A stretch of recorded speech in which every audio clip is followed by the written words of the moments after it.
This is Jeremias. Jeremias is an investment banker. In fact, he's the only investment banker in the town. Hated by many, loved by few, he is notorious for charging clients huge rates for his financial services. He does not have a girlfriend because, for one, he hates ordinary scum, but also seems to love money unlike anyone or anything in this world. Last night, in a dream, 3 letters appeared before him. Those letters were C, H, and M. Puzzling, maybe, but not for a man of his expertise. Jeremias instantly recognized these letters as a symbol of Salesforce, the famous cloud-based computing giant. Jeremias is unsure why this appeared to him. He has never given the company much consideration until now. Our protagonist turns to the news to see what he can learn. You walked into the party like you were walking onto a yacht. Your hat strategically dipped below one eye. Your scarf, it was apricot. You had one eye in the mirror as you watched yourself go out, and all the girls dreamed that they'd be your partner, they'd be your partner, and you're so vain. You probably think this song is about you. You're so vain. You're so vain. I'll bet you think this song is about you. Don't you? Don't you? Dearest Diary, I already have to deal much with the ordinary scum out there. My job as an investment banker only proves to me that ripping people off is the morally right thing to do. The ordinary scum simply suck, not to mention all those people who believe in love, and family, and compassion, and who find capitalism the worst. All I believe in is money, because I can buy love, hold dignity, and sell the idea of wealth to the scum out there. Greediness is a solution to success, I think. And recently, I have been taking a look where I can invest my millions, or simply speaking, my pocket change. Instead of throwing that money into cocaine and other things that should not be mentioned in this diary, I happen to believe that I came across an interesting stock in my dear stream. And that is, yes, a super interesting force of capitalism. And that is sales. Besides the jet-set trip to Paris, Beijing, and Sydney with my ex-fiancée that I cheated on. Next morning, I began researching a company that makes sales a force to foster capitalism called Salesforce. Now I want to use my pocket change to invest into that company. Ordinary scum will not understand what our investments in stocks is like. Hey there, viewers, and welcome to another EMJE News Money Market Report. Our company in focus today, Salesforce, with stock ticker CRM. CRM is a world leader in customer relationship management software and has generated revenue of over $17 billion in the first 3 quarters of 2020 alone. This far surpasses its 2019 totals and is poised to continue generating further revenue as the year ends. This is especially remarkable with its 75% gross margin, putting it right on the money within the software industry. Here's a few other key insights into this rapidly expanding business led by CEO Mark Benioff. From its latest balance sheet, the largest current asset, an indicator of where its liquidity is sourced, is accounts receivable. This is indicating that CRM has a strong demand and a significant amount of earned revenue to collect from its customers. Next, the current ratio standing at 1.08 and meaning that for every dollar in current liabilities Salesforce has, they also have an additional 8 cents in current assets. Admittedly, this is relatively low for the software industry, which averages at 2.6, but it is also driven by the 1,000% increase in current liabilities during 2020. This, however, is largely comprised of unearned revenue, and Salesforce should have no problem meeting its obligations and reducing the outstanding liabilities, putting itself in a better financial position within a few quarters.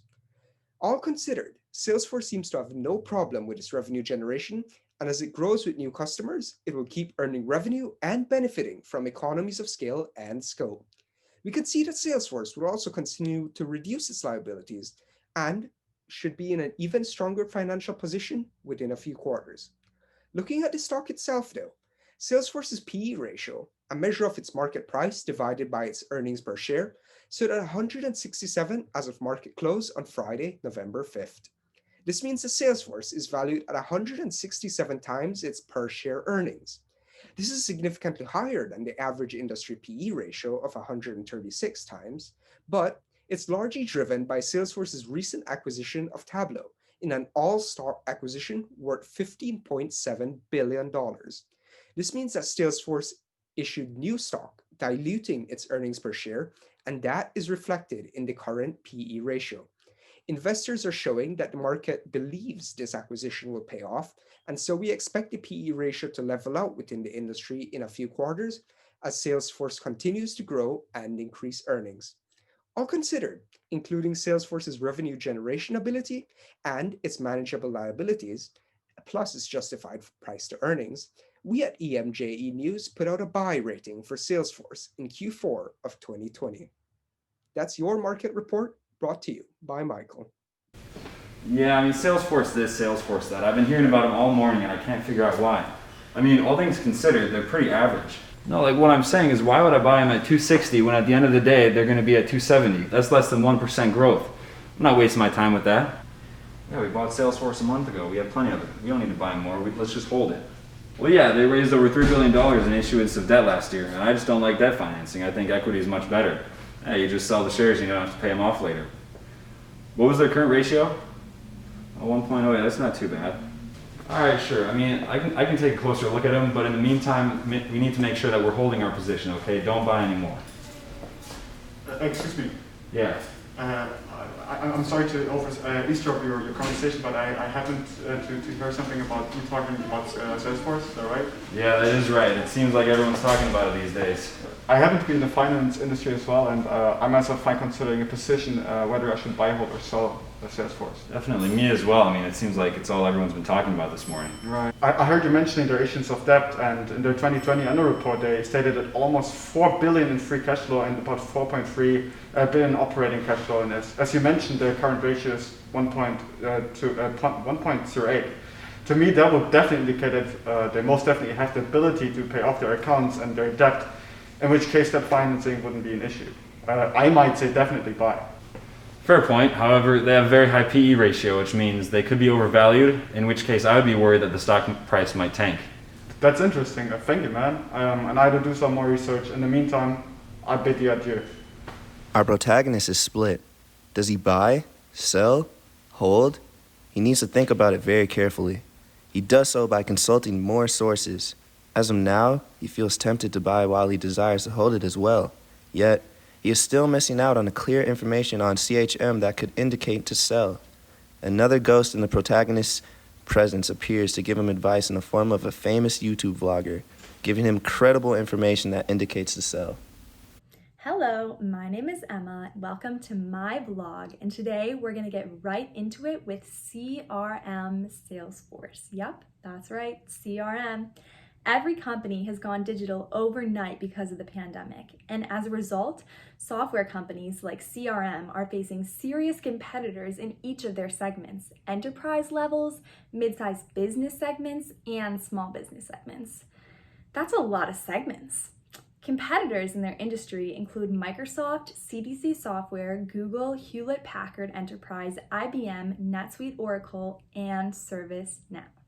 As the largest software company in the world, Microsoft has long dominated both the consumer and enterprise software markets.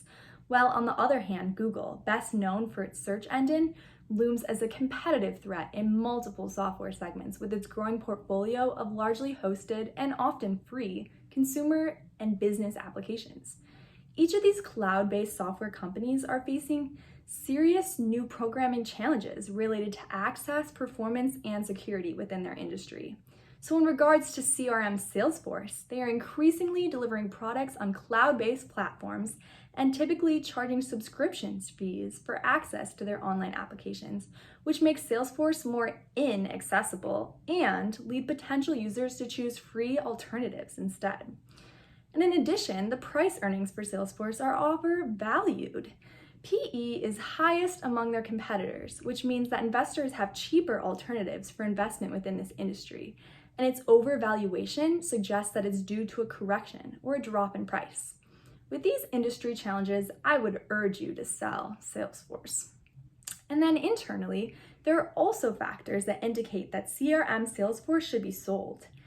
AR, accounts receivable turnover, is low, only collected twice a year, so they are not very cash positive because the average customer takes 135 days to pay their account. This indicates to potential buyers that CRM is not very cash liquid. And additionally, nearly half of Salesforce's operating cash flows are in the form of deferred revenues. This means that Salesforce has received cash for services that have not been delivered yet. Companies with greater deferred revenue balances are likelier to pull forward cash flows, as is the case with Salesforce. Their ESOPs, employee stock plan expenses, and non-cash expense have also contributed 37% to operating cash flows in just the last 3 years. The deferred revenues and expenses that were recognized above contribute to the company's net income. Knowing that these revenues and expenses are being used by Salesforce to operate, it helps us to understand why the net income sources are substantially smaller than the operating cash flows of Salesforce in the year 2019, $126 million, and 2020, $1.10 billion. The net income has experienced a negative 88.65% loss in 2020. Wow. Both these external and internal factors indicate that CRM Salesforce should be sold. That's it, everyone. Thanks for listening and subscribe for more.